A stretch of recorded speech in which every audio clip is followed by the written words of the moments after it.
Përshëndetje, shikues të nderuar, jeni me edicionin kulturor të magazinës Art Kultur në RTK.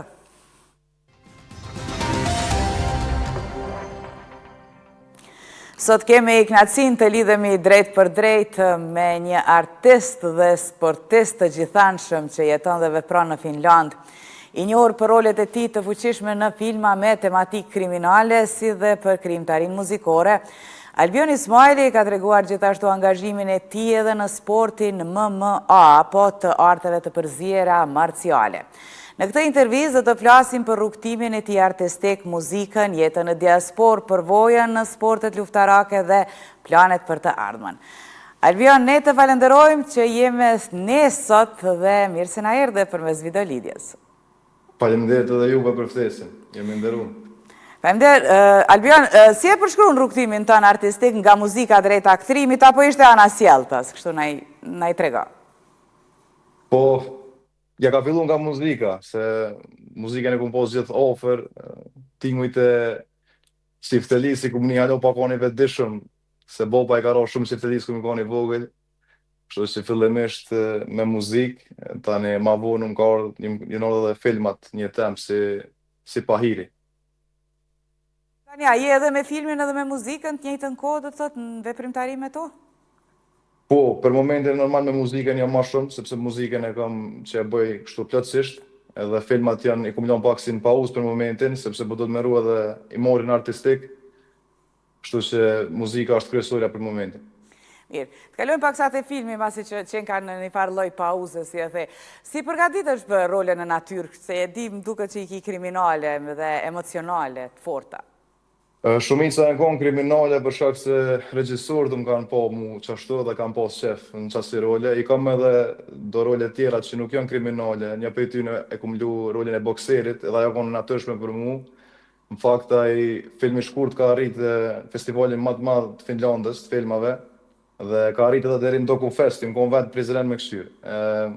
Tjetra nuk u dal halo, është pak qesharoke kështu, një lloj mënyre, po jo shumë komike nga ona jem, ama apet është qesharoke. Do të thotë është një komedi e bukur që do të luash aty. Do t'i kesh rolet kryesore, çfarë role ke aty?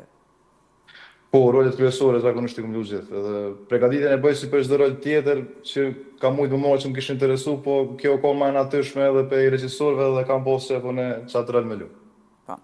A tregojmë pak ato dallimet që ke vrejtur, do të thotë ti vetë si aktor mes roleve që ke luajtur edhe personazhin bosnjak, po edhe shqiptar.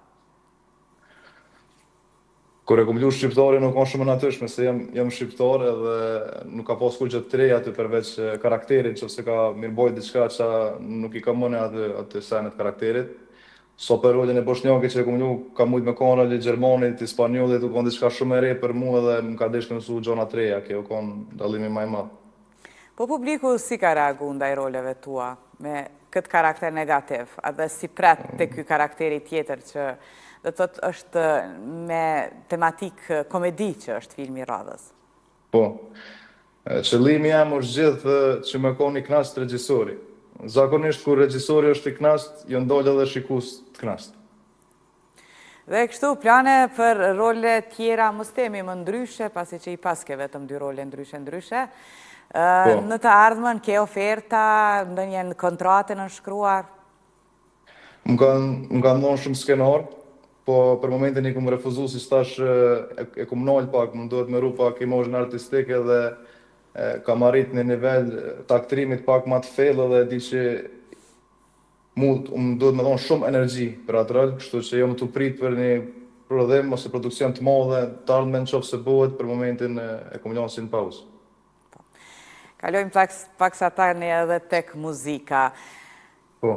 Me siguri pasionin e ke pas që më fëmirim, trego pak për tekstet, për muzikën, cili është ai stil që të ka përfaqësu në atë kohë? Teksti u konë gjithë dhe teksti i repit, i hip-hopit, e kum dorë shumë, edhe kum shu, pe që kum posë 12 vjetë, e kum shu tekstin e parë, për kere, për qësësene, e qështu. Do të thotë tematikat janë rruga, zakonisht, apo në këngët tua? Paka shumë. Mund është me cekë ndonjë këngë që kishim me thonë kështu që të përfaqëson më së miri si artist? Konga që më përfaqëson më së miri si artist, ka me konë konga që do del në mujin shkurt, mas të muj, këto këngë tjera kom pas plot, më ka desh me fshi, sepse produksioni dhe prodhimi na ka ndryshuar, që tash kem më të mirën që kem mujt me pas na herë, edhe që kena me pas na herë, edhe ja kom nisi prej tavolinës thot një farë lloj mënyre, po është një këngë që thirret 276 me numrin 276 që e kam me artistin tem, se unë ja kom nis fillim si menaxher. Tani është edhe kënga udhëtim im që e kom lënë YouTube për njerëz me popo dhe ajo besoj që do rikrijohet të ardhmen. Dhe përveç këtij projekti do të ketë ndonjë album apo edhe projekte tjera, pse jo, muzikore? Po. Me vendlindjen apo edhe në Finland? Më fal? Në vendlindje, po mendoj në Kosovë apo se dhe vendlindjen ke lind në Finland? Po, kam lind në Finland. Këtë projektet e ardhshme e kam plan me bu ose jashtë vendit ose prej Kosovës, për shembull, projekti jashtëm shkurt u xhiru në Prishtinë. Po. Albion, trego kështu si artist të thotë themi ne kështu jeton në diasporën tonë. Si është zhvillimin e skenës muzikore shqiptare? Muzika jonë është një prej skena muzikës tonë, është një prej skena më të forta globalisht, na kena hite globale dhe zhvillimi është shumë i shpejt, sepse jena shumë të fort në muzikë na shqiptarët. E vetmja dallim nashta prej zhvillimit dikur që e kem pas deri sot është që përpara ka pas shumë më shumë artista të ri se sot. Sot djumnet më pak pingujna halo këta që kanë dhënë dikur, se s'po nale. Po. Dhe kështu më tregove do të thotë që fillimisht ke qenë menaxher, ke pas një label tëndin dhe tani punon me artistin. Si është të ndërtosh karrierë artistike në Finland, edhe pse je shqiptar, edhe pse ke lind atje, themi kështu? Po në njëjtën kohë është vështirë, në njëjtën kohë është edhe lehtë, për shkak që jam 3000 kilometra larg vendlindjes tem, edhe kum lind këtu në Finland, me mirëmbajt gjuhën edhe lapsin në farë lloj mënyre shqip. E ka pas sfidat e veta edhe për me arrit zonën jam deri atje, u ka në sfidueshme, por në njëjtën kohë sot kena edhe rrjetet sociale se ti shumton atë kohën kur kanë shit artistat CD-ja e shkon alo më vështirë. Po i ka sfidat e veta edhe të mirat e veta. Jemi duke shkuar të thotë ka fundi intervistës, jemi me video lidhje.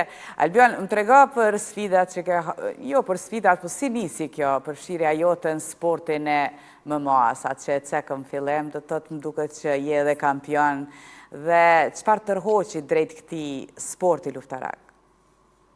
Po, jam kampion finlande, ish kampion finlande. Sportin luftarak e kem gjak familjarisht, dhe babër e kom pas kampion Gjermanisë në karate. Edhe kom pas shefun e kështu gjithë, tha din, paka shumë si morej, e kam gjak, e kam shpirt, edhe ajo më ka ngrej drejt sportit.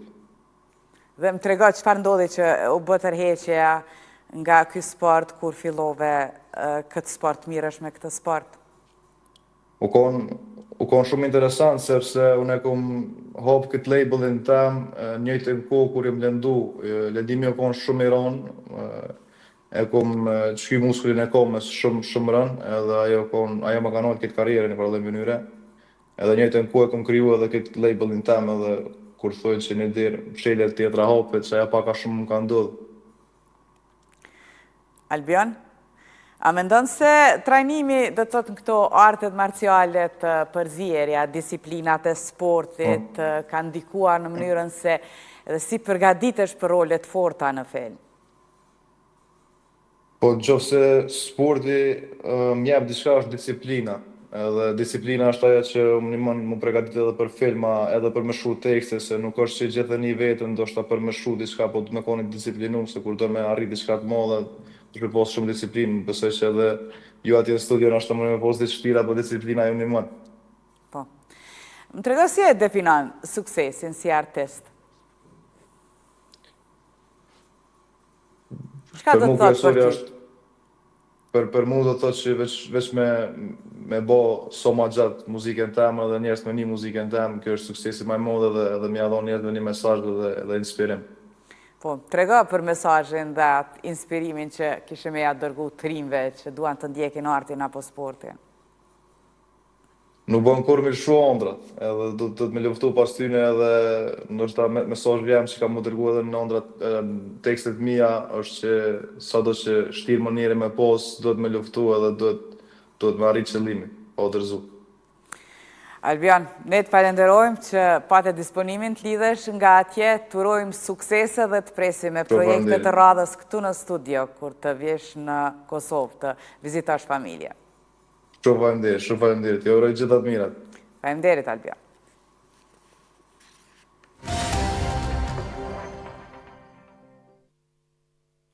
Ministri në detyri kulturës, Hajrullah Qeku, ka njoftuar se ka përfunduar faza e pare punimeve në kullën e Tosumbeut, një prej monumenteve të rëndësishme të trashëgimisë kulturore në Gjakov. Sipas njoftimit, kjo kullë përfaqëson një shembull të veçantë të ndërtimit tradicional prej guri, ndërsa ndërhyrjet aktuale kanë për qëllim konservimin e objektit në mënyrë që të ruhet autenticiteti dhe vlerat historike që ajo mbart. Ky aset po konservohet për të ruajtur autenticitetin dhe vlerat historike që mbart, ka shkruar Qeku. Ai shtoi se së shpejti do të nisë faza e fundit e projektit, e cila parasheh restaurimin e plotë të kullës, duke i rikthyer asaj funksionalitetin dhe dinjitetin e merituar në kuadër të trashëgimisë kulturore të qytetit. Restaurimi i kullës së Tosumbeut konsiderohet një hap i rëndësishëm në ruajtjen e valorizimit e arkitekturës tradicionale shqiptare, si dhe në forcimin e identitetit kulturor të Gjakovës, thuhet mes tjerash në njoftim.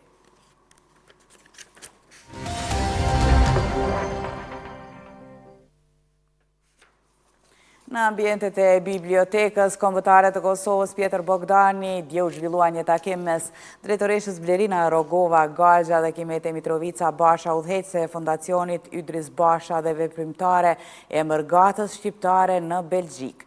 Sipas njoftimit të bibliotekës kombëtare, takimi kishte për qëllim thellimin e bashkëpunimit institucional ndërmjet Bibliotekës Kombëtare të Kosovës dhe Fondacionit Ydris Basha, me fokus të veçantë promovimin e veprës shkrimore të Mërgatës Shqiptare në Belgjik. Bashkëpunimi mes dy palëve ka nisur që më herët, në vitin 2022, në Bibliotekën Kombëtare u promovua kompleti shumë vëllimësh Ydris Basha i Novosejt, pjesë e kolonës së botimeve të veçanta, kujtesa e Kosovës, thuhet mes tjerash në njoftim.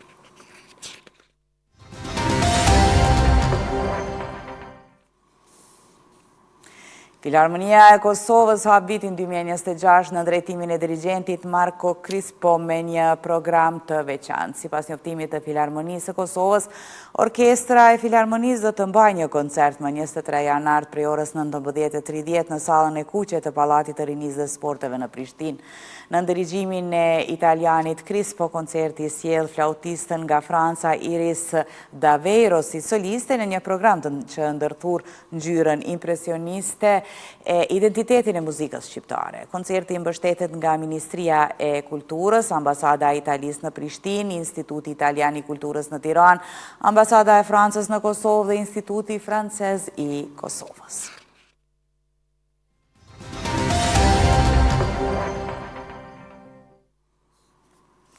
Të ajtën më 22 janar në Prishtinë do të bëhet promovimi i librit monografik Lahnimani, embleme përjetësisë, me autor Fazli Hajrizi. Libri i kushtohet figurës së shquar të arsimit e sportit kosovar Lahnimani, profesor shumë vjeçar në gjimnazin e Normalës së Mitrovicës, trajner i klubit të boksit Prishtina, 5 herë kampion shtetëror, pjesëmarrës në gara të ndryshme evropiane e botrore. Libri monografi Lahnimani, embleme përjetësisë, pasqyron jetën e Lahnimanit që nga fëmijëria e rinia, shkollimi e puna si mësimdhënës dhe trajner i klubit të boksit Prishtina e deri në kalimin e tij në Amshim. Kjo ngjarje do të transmetohet drejt për drejt në radio televizionin e Kosovës.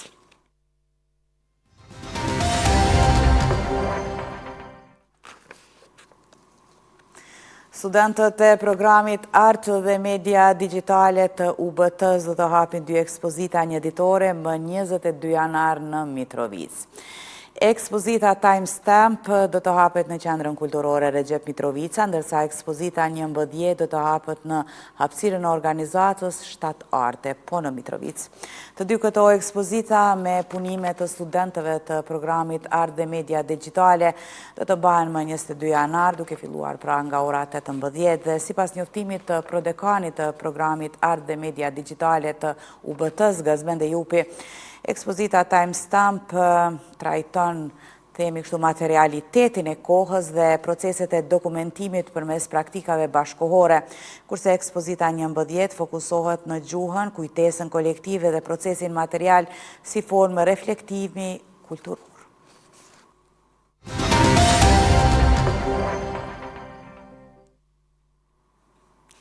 Sipas njoftimit të Kino Armatës, programi për fëmijë vazhdon edhe këtë të diel, më 25 janar, me filmin Calamity, A Childhood of Martha Jane Canary, duke filluar prej orës 12. Filmi është animacion i metrajit të gjatë, bashkëprodhim francez-danez, i drejtuar nga Remi Qeni, frymzuar nga jeta e legjendës së perëndimit të egër Calamity Jane.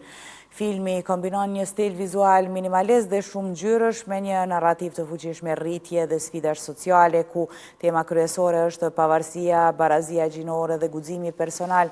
Ngjarja zhvillohet në vitin 1863, gjatë një udhëtimi familjar drejt perëndimit amerikan për një jetë më të mirë, kur babai i saj dëmtohet rënd, Martha Jane Canary vendos të pranoj përgjegjësinë e karrocës dhe të kujdeset për kuajt, gjë që e bën të ndjej një liri të veçantë. Megjithatë, komuniteti e sheh këtë sjellje si të pahishme për një vajzë, sidomos kur ajo vesh pantallona dhe më pas akuzohet padrejtësisht për vjedhje. Dhe kështu për të mos humbur asgjë nga lajmet e fundit, na ndiqni dhe na pëlqeni edhe në rrjetet sociale, aty ku informacioni vjen shpejt dhe sakt. Mos harroni, jemi gjithmonë live në rtglive.com dhe kështu të nderuar shikues, ne po e përfundojmë magazinën Art Kultur. Ne ju falenderojmë që na ndoqët dhe mirupafshim sërish nesër.